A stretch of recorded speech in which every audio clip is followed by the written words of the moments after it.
आप जरा सोचिए, नूह में किसने आग लगाई? शायद आपको कम आइडिया होगा। नूह में आगजनी का मूल कारण है घुसपैठ।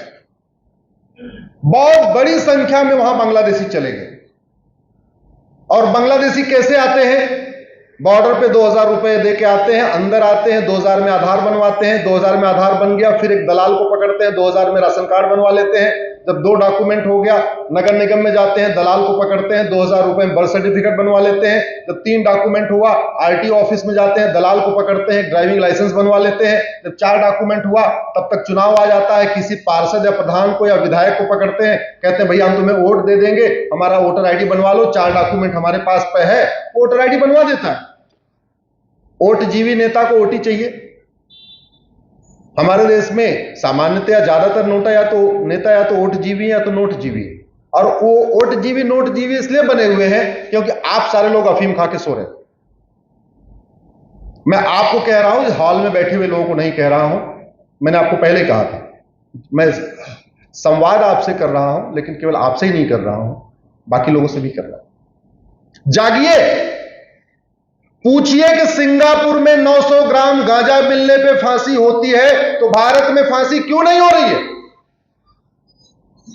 और आपके यहां तो मैं देख रहा था, इतना अच्छा शांत प्रदेश जहां सब बड़े आराम से रहते हैं, प्यार से रहते हैं, उसी का नतीजा है कि धर्मांतरण घुसपैठ हो रही है, चर्च बनते चले जा रहे हैं, विदेशी स्कूल खुलते चले जा रहे हैं।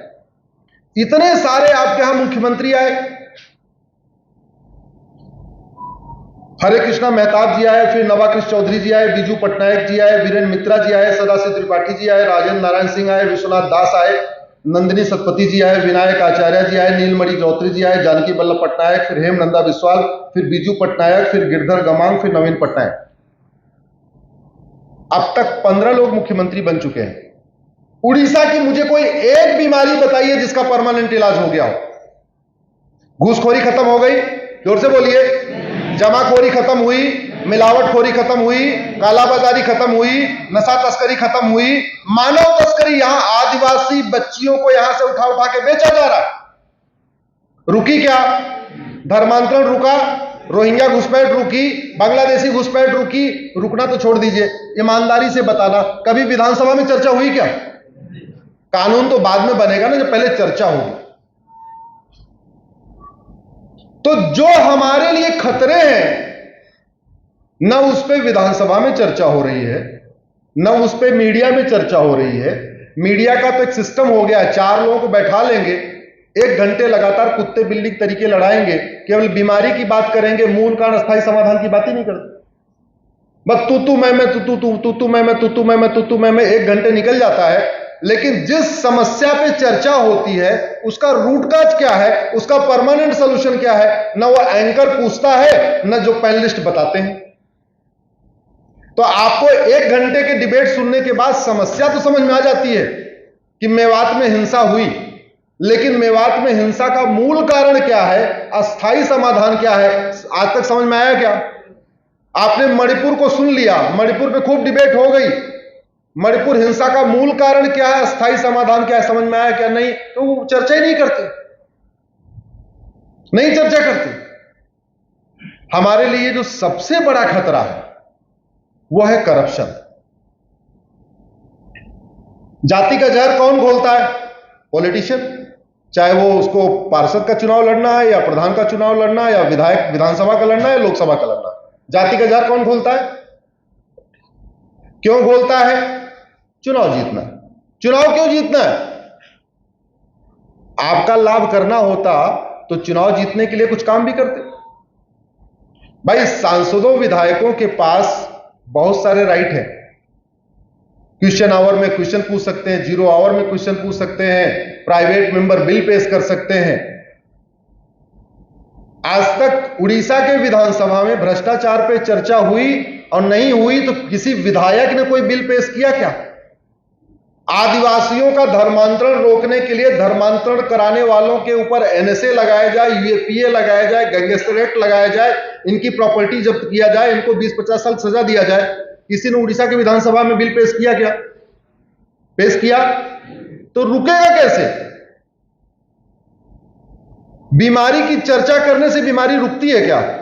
आप बताइए जरा। अगर बुखार हो रखा है और मैं सबको बताऊं मुझे बुखार है, बुखार है, बुखार है, बुखार ठीक हो जाए डॉक्टर साहब, दवा खाना पड़ेगा। दुर्भाग्यवश बीमारी पे तो चर्चा होती है, मूल कारण पे, अस्थायी समाधान पे चर्चा नहीं होती है। और आप ध्यान से देखना, सनातन संस्कृति के लिए, सनातन धर्म के लिए, उड़िया संस्कृति के लिए, उड़िया कल्चर के लिए सबसे बड़ा खतरा है करप्शन।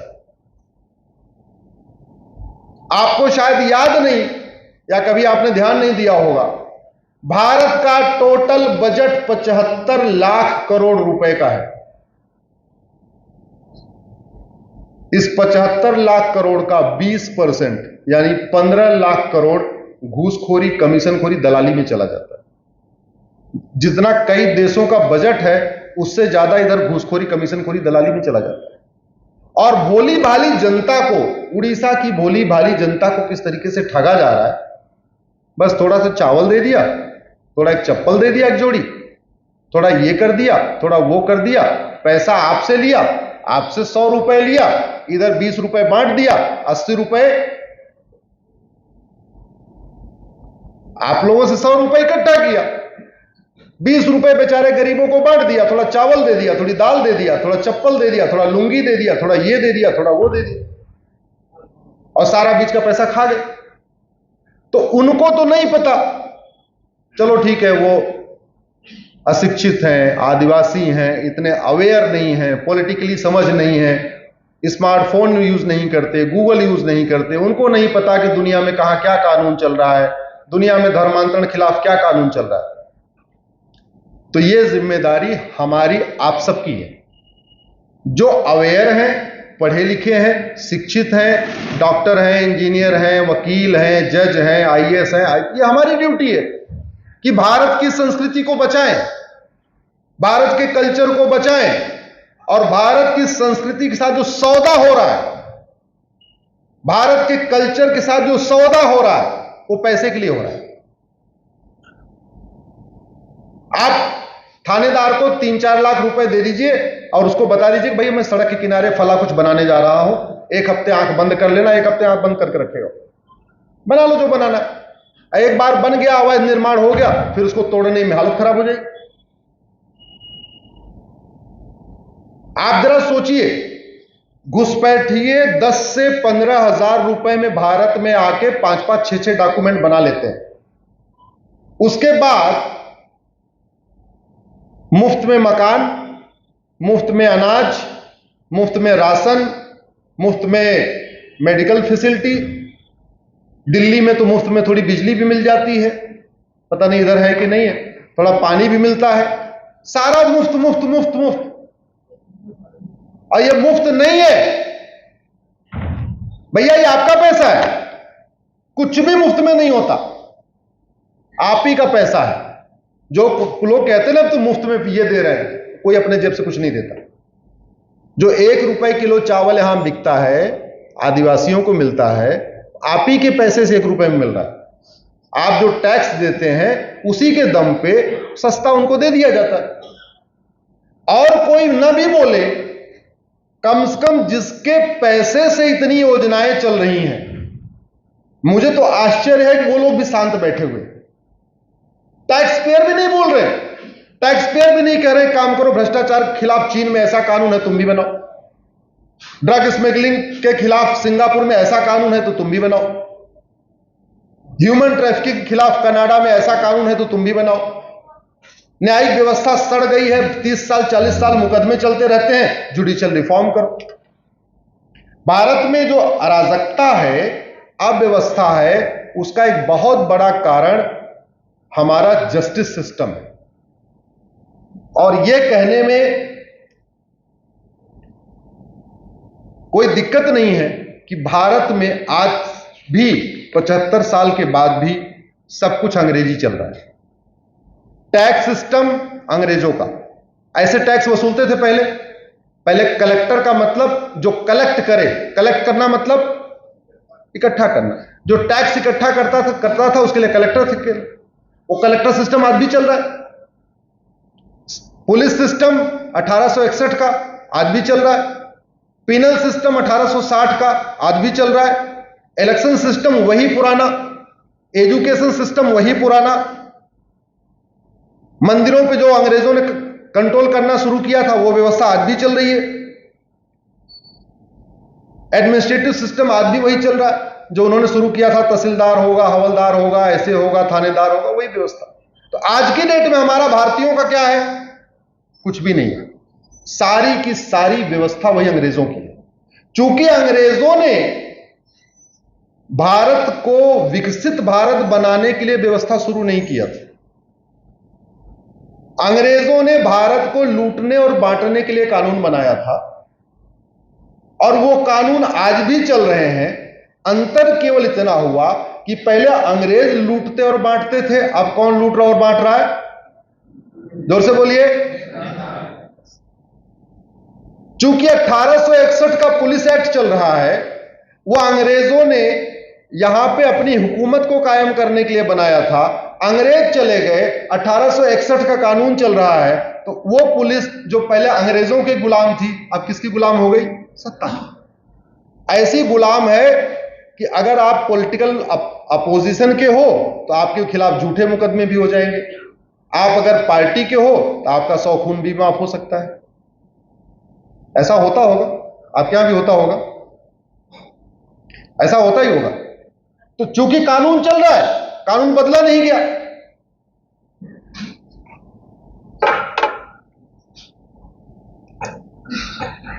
सेम यही न्यायिक व्यवस्था में है। हमारे अधिवक्ता मित्र आए हुए, कनाडा में रेंट का मुकदमा एक डेट में खत्म होता है। एक डेट में आप अपने कागज दिखा दीजिए, केवल यह देखा जाता है कि जो आपने एग्रीमेंट किया था वो एग्रीमेंट जेन्युइन है या फेक है।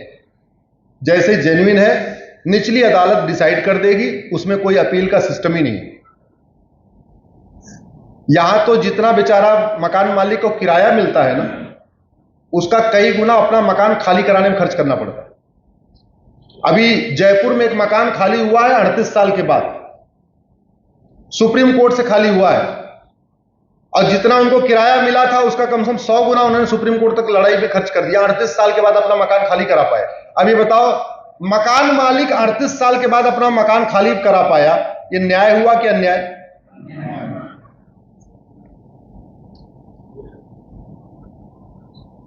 जब कोई विवाद होता है उसमें एक पीड़ित होता है, एक होता है जो लाभार्थी होता है। जमीन पे कब्जा हुआ, जो दबंग होगा, माफिया होगा, वो चाहेगा जमीन का मुकदमा लंबा चले। जिसकी जमीन होगी वो चाहेगा जल्दी से मुकदमा खत्म हो जाए, मेरी जमीन वापस हो जाए। मुकदमा लंबा चलता है कि जल्दी खत्म होता है? तो न्यायिक व्यवस्था उस माफिया के पक्ष में है या वो गरीब के पक्ष में है? बलात्कार होता है तो जो पीड़ित होती है, जो पीड़ित का परिवार होता है, वो जल्दी से जल्दी बलात्कारी को सजा हो जाए। लेकिन बलात्कारी चाहता है मुकदमा बहुत लंबा चले। वर्तमान व्यवस्था में मुकदमा लंबा चलता है कि जल्दी होता है? तो वो पीड़ित के पक्ष में है, बलात्कारी के। जोर से बोलिए जरा। घूसखोर चाहता है जल्दी मुकदमा खत्म हो जाए, मुकदमा लंबा चले, और मुकदमा लंबा चलता है यानी न्यायिक व्यवस्था घूसखोरी को सपोर्ट कर रही है। जमाखोर चाहता है, मिलावटखोर चाहता है, कालाबाजारी करने वाला चाहता है मुकदमा लंबा चले, और मुकदमा लंबा चल रहा है, इसका मतलब न्यायिक व्यवस्था उसके साथ उसको सपोर्ट कर रही है। एक व्यक्ति, न्यायिक व्यवस्था कैसी सड़ चुकी इसको आप समझिए। एक व्यक्ति खुलेआम कहता है 15 मिनट के लिए पुलिस हटा लो, हिंदुस्तान से हिंदुओं को खत्म कर दूंगा। आपको ध्यान है? सुना वीडियो आपने? आज भी यूट्यूब पे है, और सबूत के अभाव में बरी हो जाता है। अरे भैया, इससे बड़ा सबूत और क्या चाहिए? वो कह रहा है 15 मिनट के लिए पुलिस हटाओ, हिंदुस्तान से हिंदुओं को खत्म कर दूंगा। अब क्या हिंदू खत्म हो जाते तब सबूत मिलता? मतलब धमकी देना कोई अपराध ही नहीं है। और कानून कितना घटिया है, कौन कहे उसको सजा होने को, वो विधायक बन के बैठा हुआ। अब एक व्यक्ति जिसने धमकी दिया हिंदुस्तान से हिंदुओं को खत्म कर दूंगा, वो विधायक बन गया। अगर उसको सजा होती तो दोबारा कोई ऐसी धमकी नहीं देता। सजा नहीं हुई तो 150 और लोगों को उसने प्रमोट किया कि काम करो, ऐसे तुम भी धमकी दो। नहीं सांसद तो पार्षद प्रधान तो बनी जाएंगे। ये जो देश में धमकी का दौर चल रहा है, किसी का एक सवाल था कि ये जो धमकियों का दौर चल रहा है, जो इस तरीके का क्यों हो रहा है? इसलिए हो रहा है, स्पीडी जस्टिस सिस्टम नहीं है। 1 साल पहले 900 ग्राम गांजा मिला, साल भर के अंदर फांसी। अब सिंगापुर में कोई गांजा बेचने की हिम्मत नहीं करेगा। यहां 9-9 कुंटल गांजा मिल रहा है, सबका उसमें शेयर हो रहा है, थोड़ा थोड़ा उसमें सबको बंदर बांट हो रही है। तो स्वाभाविक सी बात है, गांजा बिकना बंद नहीं होगा। अगर आज की डेट में हमसे पूछिए तो भारत की 80% समस्याओं का रूट काज करप्शन और पॉपुलेशन एक्सप्लोजन है। करप्शन और पॉपुलेशन एक्सप्लोजन को रोका जा सकता है। दुनिया के कई देशों ने रोका है। सिंगापुर ने करप्शन रोका है, चाइना ने पॉपुलेशन एक्सप्लोजन रोका है। इसका मतलब भ्रष्टाचार और जनसंख्या विस्फोट लाइलाज समस्या नहीं है। इसकी दवाई है, हमारी दवा घटिया है। हमारी दवा घटिया है, इसलिए न भ्रष्टाचार रुक रहा न जनसंख्या विस्फोट रुक रहा है। हमारी दवा घटिया है, इसलिए अवैध घुसपैठ नहीं रुक रही है। हमारी दवा घटिया है, इसलिए धर्मांतरण नहीं रुक रहा है। हमारी दवा घटिया है, इसलिए लैंड जिहाद हो रहा है। हमारी दवा घटिया है, इसलिए बच्चियों की तस्करी हो रही है। हमारी दवा घटिया है, इसलिए नशा तस्करी के साथ साथ मानव तस्करी हो रही है। और कानून बनाने की कोई लागत नहीं आती। तो सवाल है कि बन क्यों नहीं रहा? क्योंकि हमने इस एंगल पे कभी काम नहीं किया। समस्या आई, चर्चा हुई, आगे बढ़ गए। कश्मीर का नरसंहार हुआ, खूब चर्चा हो गई। आप लोगों ने कश्मीर फाइल देखी? कितने लोगों ने देखी? हाथ उठाइए जरा, देखिए। अब आप कश्मीर फाइल देख के आ गए, आपको पता भी चल गया हाँ क्या क्या कश्मीर में हुआ था। कभी आपने ये सोचा कि जिन लोगों ने किया उसमें कितने लोगों को फांसी हुई? उसमें एक व्यक्ति ने तो खुद ही एडमिट किया, यासीन मलिक, कि हां हमने एयरफोर्स के लोगों को, निहत्थे एयरफोर्स के लोगों को मारा। उसका मुकदमा अभी सेशन कोर्ट में चल रहा है। और ये तो भगवान का आशीर्वाद है कि 370 खत्म हो गया, राष्ट्रपति शासन वहां लग गया, केंद्र में प्रधानमंत्री मोदी जी आ गए, तो अब उसका मुकदमा चल भी रहा है। नहीं, पहले उसके खिलाफ मुकदमा ही नहीं चल रहा था। यासीन मलिक का मुकदमा चलता ही नहीं था। ये तो 370 हटा, राष्ट्रपति शासन लगा, उसकी नई फाइल खुली, अब वो मुकदमा शुरू हुआ है। अब शुरू हुआ है तो शायद 1-2 साल लगेगा। वहां से सजा होगी, अपील करेगा, हाई कोर्ट चलेगा मुकदमा, वहां से सजा होगी, सुप्रीम कोर्ट आएगा, अपील करेगा, वहां चलेगा 5-7 साल। By the way supreme court से भी फांसी हुई, राष्ट्रपति को दया याचिका देगा, कुछ दिन वहां पेंडिंग रहेगा, वो भी खारिज होगी, दोबारा रिव्यू फाइल कर देगा सुप्रीम कोर्ट में, वो कुछ दिन चलेगी, वो खारिज होगी, फिर क्यूरेटिव पिटीशन फाइल कर देगा, फिर वो भी चलेगी कुछ दिन तक। भगवान जाने उसको फांसी होगी कि नहीं होगी, नहीं पता। जिसने खुद ही एडमिट किया, मारने वालों का परिवार कह रहा है कि हाँ हमारे पति को, हमारे पिता को मारा। मारने वाला खुद ही कह रहा है कि मैंने मारा, वीडियो उसका उपलब्ध है। अरे एक नार्को पॉलीग्राफ ब्रेन मैपिंग कानून बना लो ना भाई, कानून बना लो, टेस्ट कर लो, एडमिट करा लो, उससे बात खत्म। दुनिया के कई देशों ने नार्को पॉलीग्राफ ब्रेन मैपिंग बनाया हुआ है, अमेरिका ने बनाया हुआ। हमने सारे विषयों पे काम किया, लेकिन जो काम फ्री में हो सकता है उस पे काम नहीं किया। उड़ीसा में इतनी योजनाएं चल रही हैं, इतनी योजनाएं चल रही हैं, लेकिन कानून बढ़िया कैसे बनाया जाए धर्मांतरण रोकने के लिए, घुसपैठ रोकने के लिए, लैंड जिहाद रोकने के लिए, लव जिहाद रोकने के लिए, आदिवासी बच्चियों का जो उनकी यहां पे तस्करी हो रही है, उनको बेचा जा रहा है, उसको रोकने के लिए नहीं बनाया। नहीं बनाया तो हो रहा है। इसलिए मेरा आप सबसे आग्रह है कि आप लोग समस्या के मूल कारण को समझिए और अस्थाई समाधान की तरफ बढ़िए। अस्थाई समाधान है, केवल समाज इसका अस्थाई समाधान नहीं कर सकता समस्याओं का। भारत के प्रमुख सम्मुख जो समस्याएं हैं उसका केवल समाज अस्थाई समाधान नहीं कर सकता है। सरकारों को करना पड़ेगा, सांसदों को करना पड़ेगा, विधायकों को करना पड़ेगा और कानून बनाना पड़ेगा। अगर कानून तगड़ा होता तो कभी कश्मीर नहीं जलता, और कश्मीर जल भी गया तो बंगाल नहीं जलता, बंगाल भी जल गया तो केरल नहीं जलता, केरल भी जल गया तो मणिपुर नहीं जलता, मणिपुर भी जल गया तो आपका मेवात हरियाणा नहीं जलता। ये लगातार एक के बाद एक जलते चले जा रहे हैं और उस आग की लपट एक बार आप लोगों के घर तक पहुंच जाएगी। क्यों? क्योंकि दवा नहीं बदली जा रही। दवा वो ज्यों की त्यों है।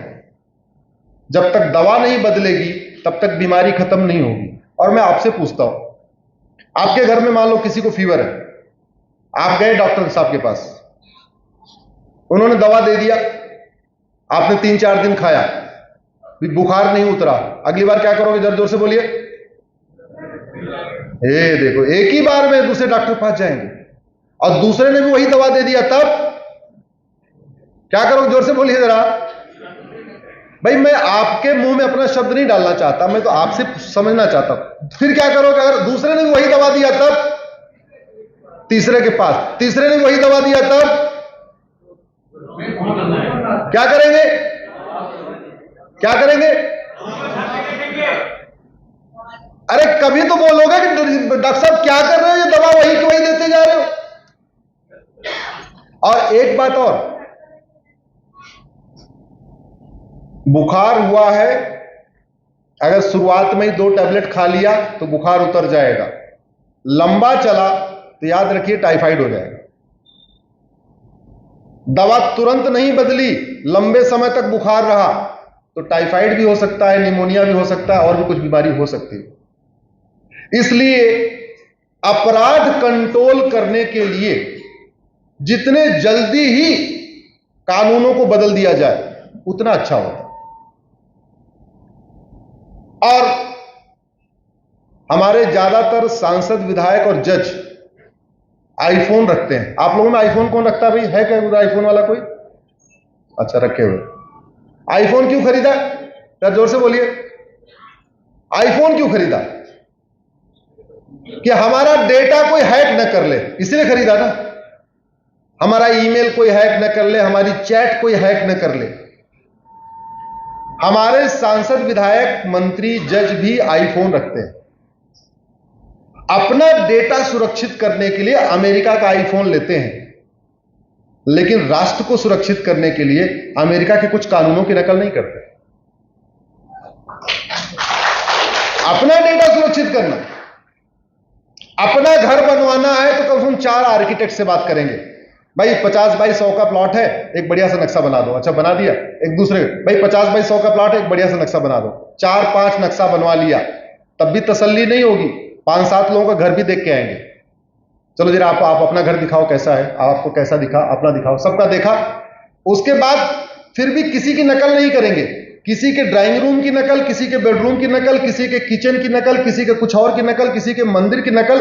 कोशिश ये होगी कि मेरा जो घर है वो जितने लोगों का घर है सबसे बढ़िया हो। ये कोशिश होती है, नहीं होती?